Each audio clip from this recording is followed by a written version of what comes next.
Mayor पद प्रत्याशी की दावेदारी को लेकर कांग्रेस में चल रही खींचातानी का शुक्रवार को अंत हो गया और अंततः कांग्रेस पार्टी का चुनाव चिन्ह हाथ का पंजा श्याम सुंदर शर्मा उस बिट्टू भैया के पक्ष में गया। गौरतलब है कि कांग्रेस की ओर से मेयर पद प्रत्याशी को लेकर हाल ही में बसपा छोड़कर कांग्रेस में आए राजकुमार रावत का नाम कांग्रेस के मेयर प्रत्याशी के रूप में घोषित कर दिया गया। लेकिन जब नामांकन की बारी आई तो कांग्रेस से नगर पालिका परिषद के चेयरमैन रह चुके श्याम सुंदर उपाध्याय उर्फ बिट्टू भैया द्वारा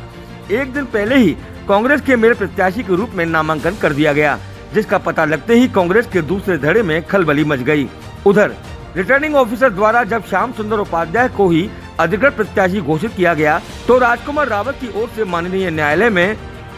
पिटीशन दाखिल की गई, जिसमें श्याम सुंदर उपाध्याय के उपस्थित न रहने पर न्यायालय द्वारा रिटर्निंग ऑफिसर को ही सुनवाई करने के निर्देश दिए गए। शुक्रवार को कांग्रेस के किसी एक प्रत्याशी को सिंबल मिलना था, लिहाजा रिटर्निंग ऑफिसर के सामने दोनों पक्षों के अधिवक्ताओं ने एड़ी चोटी का जोर लगाया, लेकिन फैसला श्याम सुंदर उपाध्याय उस बिट्टू भैया के पक्ष में आया और उन्हीं को हाथ के पंजे का सिंबल प्रदान करते हुए कांग्रेस का अधिकृत प्रत्याशी माना गया, जबकि राजकुमार रावत निर्दलीय के रूप में अपने सिंबल जीत की सवारी करेंगे। ये फैसला सामने आते ही कांग्रेसियों में खुशी की लहर दौड़ गई, तो वहीं कांग्रेस प्रत्याशी बिट्टू भैया की ओर से उनके अधिवक्ता ने इस संबंध में जानकारी दी। देखिए, राज्य निर्वाचन आयोग का जो इस तरह के मामलों में दिशा निर्देश है वो रूल 9 है और रूल 9 बड़ा स्पष्ट है। रूल 9 में ये है कि यदि किसी भी राजनीतिक दल के द्वारा 2 सिंबल जारी कर दिए गए हों तो उन दोनों सिंबलों के बाद कोई कैंसिलेशन जारी ना किया गया हो तो ऐसी स्थिति में जिस अभ्यर्थी द्वारा, जिस व्यक्ति के द्वारा पहले नॉमिनेशन किया गया हो वही उस राजनीतिक दल का वास्तविक उम्मीदवार कहलाएगा, वही अभ्यर्थी राजनीतिक दल के द्वारा खड़ा हुआ उम्मीदवार कहलाएगा। ये स्थिति बड़ी स्पष्ट थी। जहाँ तक तथ्यात्मक स्थिति है तो दोनों सिंबल ओरिजिनल है, दोनों सिंबलों के जारी किए गए दोनों रिटर्निंग ऑफिसर के समक्ष मौजूद थे, तो उसमें तो कोई डाउट था नहीं। समस्या सिर्फ ये थी कि उसका कैंसिलेशन जो राजकुमार रावत जी को लाना था वो 17 तारीख की शाम 3 बजे तक वो कैंसिलेशन नहीं ला सके और उसके बाद अपने प्रभाव का इस्तेमाल करके, और मुझे कहना नहीं चाहिए, जो राजनीतिक स्थिति है यहाँ आप लोग भी स्वयं मुझसे वाकिफ़ हैं, यहाँ की जो कांग्रेस के हमारे कार्यकर्ता हैं वो भी वाकिफ़ हैं, हमारे यहाँ की जो जनता है वो भी वाकिफ़ है, तो किन लोगों के प्रभाव में आकर ये सारा कुछ हुआ। आप सभी जानते हैं कि जो भी पेपर्स आए वो सब 17 तारीख के बाद आए और 17 तारीख के बाद के पेपर वो सच है या गलत है उसका फैसला रिटर्निंग ऑफिसर को नहीं करना था। ये एक रिटर्निंग ऑफिसर को, ये एक एग्जीक्यूटिव ऑफिसर हैं और कोई पेपर जिनके बारे में उनके बहुत ज़्यादा आर्गूमेंट किया गया उनके बारे में इस कोर्ट को,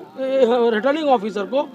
किसी भी तरह का निर्णय लेने का क्षेत्राधिकार भी प्राप्त नहीं था। वो सारा फोकस अपने इस आर्गूमेंट में कर रहे थे कि नॉमिनेशन जो दाखिल किया गया विद फॉर्म 7A हमारे द्वारा पहले दाखिल किया गया, जबकि चुनाव आयोग की गाइडलाइन बिल्कुल स्पष्ट थी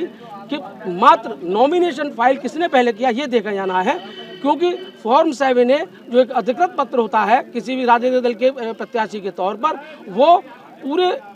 नामांकन प्रक्रिया के दौरान शुरुआत से लेकर आखिरी समय तक कभी भी दाखिल किया जा सकता है। इसलिए उस प्रारूप 7 का को नॉमिनेशन के साथ दाखिल किया जाना कोई मैंडेटरी नहीं है, लेकिन ये लोग उसको अपनी तरह से परिभाषित कर रहे थे। इनकी परिभाषा को, इनके अपने कहे को रिटर्निंग ऑफिसर ने कतई नहीं माना। उन्होंने राज्य निर्वाचन आयोग की जो गाइडलाइन थी उसके अनुसार अपना निर्णय दिया है। कोर्ट में भी गए थे ये लोग, क्या रहा फिर? माननीय उच्च न्यायालय में भी जो आर्गूमेंट इन्होंने यहाँ किया, जो तथ्य इन्होंने यहाँ रखे वही तथ्य इन्होंने वहाँ रखे थे, लेकिन इन्होंने माननीय उच्च न्यायालय में हमारी अनुपस्थिति में, क्योंकि पार्टी तो हमको बनाया लेकिन हमको उसकी कोई सूचना नहीं थी, तो माननीय उच्च न्यायालय ने कहा कि क्योंकि रेस्पोंडेंट नंबर 5 श्याम सुंदर उपाध्याय यहाँ कोर्ट में मौजूद नहीं है अपना पक्ष रखने के लिए, लिहाजा उनकी अनुपस्थिति में किसी तरह का कोई निर्णय पारित किया जाना न्यायिक दृष्टि से उचित नहीं है। इसके अलावा राज्य निर्वाचन आयोग के जो अधिवक्ता स्टैंडिंग काउंसिल में मौजूद रहते हैं, उन्होंने कहा कि रिटर्निंग ऑफिसर के द्वारा 18 अप्रैल को जो निर्णय पारित किया गया है वो विधि सम्मत है और जो रूल 9 के तहत पास किया गया है इसमें किसी भी तरह के इंटरफेरेंस की आवश्यकता नहीं है।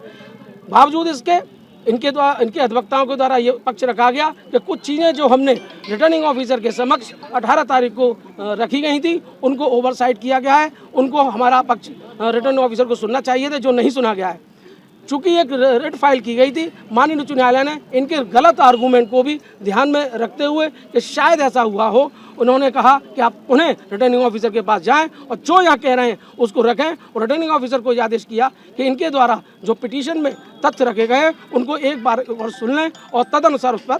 अपना निर्णय दें। सुनने के बाद क्या निर्णय आया है? अब सुनने के बाद उन्होंने पुनः वही 18 अप्रैल का जो उनका निर्णय था, उसी 18 अप्रैल के निर्णय को यथावत रखा और भारतीय राष्ट्रीय कांग्रेस का अधिकृत प्रत्याशी श्री श्याम सुंदर उपाध्याय बिट्टू भैया को घोषित किया है। यहाँ पर कौन कौन से अधिवक्ता थे जिस समय? देखिए, उनकी तरफ से जो अधिवक्ता थे